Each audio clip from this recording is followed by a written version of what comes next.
Selamat datang di kelas pengenalan manajemen risiko. Perkenalkan, saya dengan Vera Dianti yang akan membawakan materi pengenalan manajemen risiko. Topik ini merupakan seri ke-1 dari 4 seri pembelajaran manajemen risiko perusahaan. Topik ini akan dibahas dalam satu pertemuan. Kelas ini yang merupakan pertemuan pertama dari kuliah manajemen risiko perusahaan. Dalam pertemuan pertama ini, kita akan membahas 3 hal. Yang pertama, mengenai pengertian risiko. Kemudian, ruang lingkup manajemen risiko, dan terakhir terkait dengan model 3 lini. Model 3 lini merupakan akan membantu organisasi mengidentifikasi struktur dan proses yang terbaik dalam membantu pencapaian tujuan serta memfasilitasi tata kelola dan manajemen risiko yang andal dan kuat. Yang pertama, kita akan membahas apa itu risiko. Ya, kita ketahui di dalam lingkungan bisnis perusahaan, ya, perusahaan akan menghadapi risiko-risiko baru yang mungkin belum diketahui sebelumnya dan peluang-peluang baru, ya, yang belum termanfaatkan. Kenapa sih risiko itu perlu dikelola? Terdapat beberapa hal yang melatar belakangi kenapa risiko itu perlu dikelola. Sebagaimana kita ketahui tadi, ya, risiko itu nggak bisa kita hindari, mau nggak mau kita hadapi, tapi ya ini harus dikelola. Pertama, ya, kenapa alasan yang pertama adalah kita untuk mengantisipasi rugi yang tidak terduga, antisipasi atau meminimalkan terjadinya kerugian yang tidak terduga yang kemungkinan itu akan terjadi. Kemudian yang berikutnya adalah terkait dengan lingkungan bisnis, di mana dengan meningkatnya perkembangan teknologi, regulasi, adanya perubahan regulasi serta perubahan iklim, ya, climate change, ya, itu akan berdampak pada perubahan lingkungan bisnis perusahaan. Nah, berikutnya kenapa risiko itu perlu dikelola terkait dengan tata kelola dari suatu perusahaan. Pengelolaan bisnis yang baik merupakan salah satu implementasi dari penerapan tata kelola perusahaan, di mana diharapkan perusahaan bisa mencapai tujuan perusahaan. Dengan demikian, ya, kenapa salah satunya resiko ini harus dikelola itu dalam rangka supaya pencapaian tujuan perusahaan itu tidak terkendala. Dan yang keempat berikutnya adalah sebagai suatu keputusan reaktif, di mana resiko juga harus dikelola untuk mengantisipasi keputusan yang bersifat responsif. Oke, berikutnya kita akan masuk apa sih itu manajemen resiko, ya. Kalau tadi sebelumnya kita sudah membahas mengenai resiko, ya, kenapa resiko itu perlu dikelola. Selanjutnya kita akan membahas definisi dari manajemen resiko. Oke, definisi manajemen resiko yang pertama menurut ISO 31000 itu dikatakan bahwa manajemen resiko merupakan suatu rangkaian proses aktivitas, ya, suatu rangkaian proses aktivitas yang dilakukan oleh manajemen, di mana kegiatan tersebut terkoordinasi yang nantinya dilakukan untuk mengarahkan dan mengelola organisasi dalam rangka bagaimana menangani resiko yang terjadi. Sedangkan menurut KOSO IRM, ya, manajemen risiko merupakan rangkaian proses yang dipengaruhi oleh organ pengurus perusahaan dan manajemen untuk diterapkan dalam pengaturan di lingkungan perusahaan yang dirancang untuk mengidentifikasikan kejadian potensial yang dapat mempengaruhi entitas, ya, mengelola risiko dalam risk appetite-nya, dan memberikan jaminan pencapaian dari tujuan entitas. Apa sih poin-poin kunci dari manajemen risiko? Pertama, ya, penerapan MR, ya, atau manajemen risiko merupakan suatu proses yang terus berjalan, ongoing proses. Penerapan MR ini tentunya membutuhkan keterlibatan dari people atau sumber daya manusianya. Kemudian penerapan MR ini juga harus mempertimbangkan oleh perusahaan dalam penyusunan strategi perusahaan.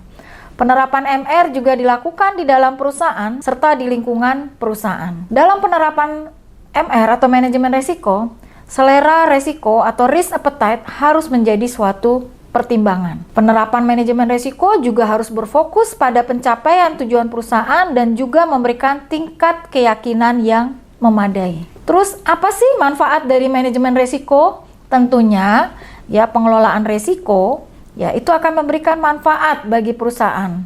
Ya, pertama yang sifatnya ya mandatory ya, bahwa manajemen risiko memang dirancang untuk meyakinkan, ya memang harus dirancang untuk bisa meyakinkan bahwa suatu organisasi itu harus memenuhi peraturan dan perundang-undangan yang berlaku. Kemudian yang terkait manfaat berikutnya adalah dari segi assurance ya. Manajemen risiko tentunya memberikan keyakinan bahwa risiko utama yang ada di sekeliling perusahaan itu telah diidentifikasikan dan dilakukan pengendalian yang tepat dan memadai ya untuk diimplementasikan. Dan berikutnya manfaat yang ketiga adalah bahwa ya MR ini terkait untuk pengambilan keputusan di mana manajemen risiko itu bisa memberikan informasi pendukung.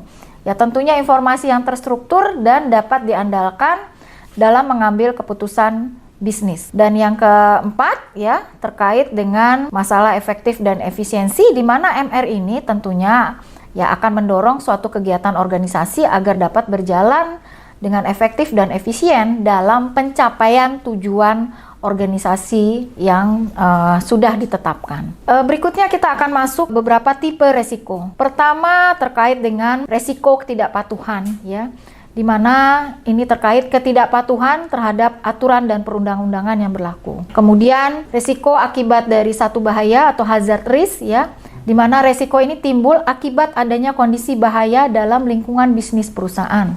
Misalkan terkait adanya bencana alam di lingkungan perusahaan. Contoh jika kita mengetahui suatu daerah akan sering terjadi banjir atau gempa, ini tentunya harus diantisipasi untuk menghadapi banjir atau gempa tersebut.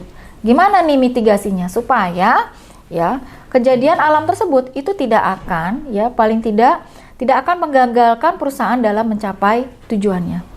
Kemudian resiko sebagai dampak ketidakefektifan pengendalian internal atau kontrolis. Pengelolaannya melalui peningkatan pengendalian internal ya yang ada di lingkungan perusahaan. Dan yang berikutnya adalah resiko atas keputusan memanfaatkan peluang yang ada. Di sini resiko yang timbul akibat memanfaatkan peluang yang ada, misalkan adanya suatu event internasional yang bergengsi, yang akan diadakan di suatu daerah yang akan banyak mendatangkan penonton. Nah, gimana supaya event ini bisa berjalan dengan baik?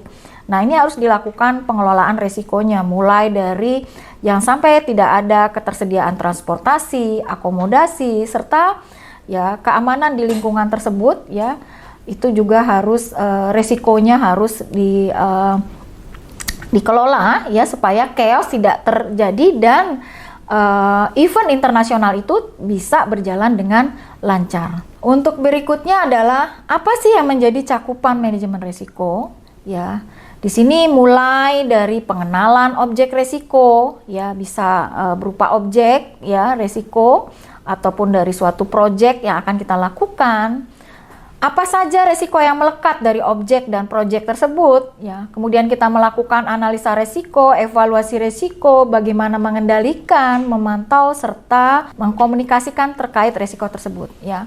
Untuk cakupan manajemen risiko ini akan dibahas di dalam pertemuan kedua, ketiga, dan keempat berikutnya ya, yang akan dibawakan oleh pengajar berikutnya. Sekarang kita masuk ke dalam topik yang terakhir dari pertemuan 3 ini, yang terkait dengan model 3 lini atau kita sebut dengan 3 lines model. Apa sih itu 3 lines models ya, atau model 3 lini? Model ini akan membantu organisasi untuk mengidentifikasikan struktur dan proses yang terbaik dalam mencapai tujuan, memfasilitasi tata kelola dan manajemen resiko yang kuat dan andal ya. Ini berdasarkan definisi dari IIA tahun 2020. Nah, di sini lininya apa saja ya? Mulai dari organ pengurus ya, di mana organ pengurus ini akan memiliki akuntabilitas kepada seluruh stakeholders ya untuk melakukan pengawasan terhadap organisasi. Kemudian kita akan masuk dari peran lini pertama dan kedua. Siapa lini pertama? Ya, peran lini pertama ini adalah si risk owners. Dia akan memimpin dan mengarahkan tindakan-tindakan termasuk pengelolaan risiko dan penerapan sumber daya untuk mencapai tujuan organisasi. Dari lini pertama ini diharapkan juga menjaga dialog yang berkelanjutan dengan komunikasi. Ya, dialog itu maksudnya adalah komunikasi dengan organ pengurus dan melaporkan rencana, realisasi, dan hasil yang diharapkan yang nantinya dihubungkan dengan pencapaian tujuan organisasi dan risiko. Ya. Serta juga dari lini pertama ini diharapkan dapat mengembangkan dan memelihara struktur dan proses yang memadai untuk pengelolaan risiko dan pengelolaan risiko, ya, termasuk kepastian terhadap kepatuhan terhadap hukum dan peraturan perundang-undangan berlaku serta nilai-nilai etika yang melekat. Kemudian lini kedua, ya, lini kedua ini masih dari manajemen, ya. Ini adalah biasanya dari divisi manajemen risiko, ya. Intinya adalah mereka memberikan keahlian penunjang, dukungan pemantauan dan tantangan dalam proses mengelola risiko, termasuk pengembangan, penerapan, peningkatan berkelanjutan dari praktek-praktek manajemen risiko. Kemudian pencapaian tujuan manajemen risiko berikutnya diharapkan dapat memberikan analisis dan laporan-laporan mengenai kecukupan dan efektivitas manajemen risiko, termasuk di dalamnya adalah pengendalian internal. Berikutnya adalah lini ketiga. Siapa lini ketiga ini? Ya, lini ketiga itu adalah audit internal, ya, di mana audit internal ini untuk menjaga akuntabilitas utama kepada organ pengurus dan tentunya independensinya harus terjaga dari pelaksanaan pekerjaan, ya, yang menjadi tanggung jawab manajemen. Nah, audit internal ini akan memiliki juga peran mengkomunikasikan assurance dan advice yang independen dan objektif kepada manajemen dan organ pengurus mengenai kecukupan dan efektivitas tata kelola dan manajemen risiko, termasuk di dalamnya pengendalian internal untuk mendukung pencapaian tujuan organisasi, ya, dan serta melaporkan kalau memang adanya independensi yang terganggu dan objektivitas, ya, kepada organ pengurus dan menerapkan suatu pengamanan yang dipersyaratkan. Dan berikutnya adalah, ya, yang juga menjadi support dalam 3 lines model atau model 3 lini ini adalah penyedia assurance eksternal atau biasanya nih kita mintanya ke auditor eksternal. Nah, di sini dia memberikan assurance tambahan, ya, untuk memenuhi ekspektasi, ya, ketentuan dalam pemenuhan peraturan, ya, dalam pemenuhan peraturan dan perundangan yang berlaku dalam rangka melindungi kepentingan pemangku kepentingan dan permintaan dari manajemen serta organ pengurus untuk melengkapi sumber assurance internal. Oke, model 3 lini ini paling efektif jika disesuaikan selaras dengan tujuan dan keadaan organisasi.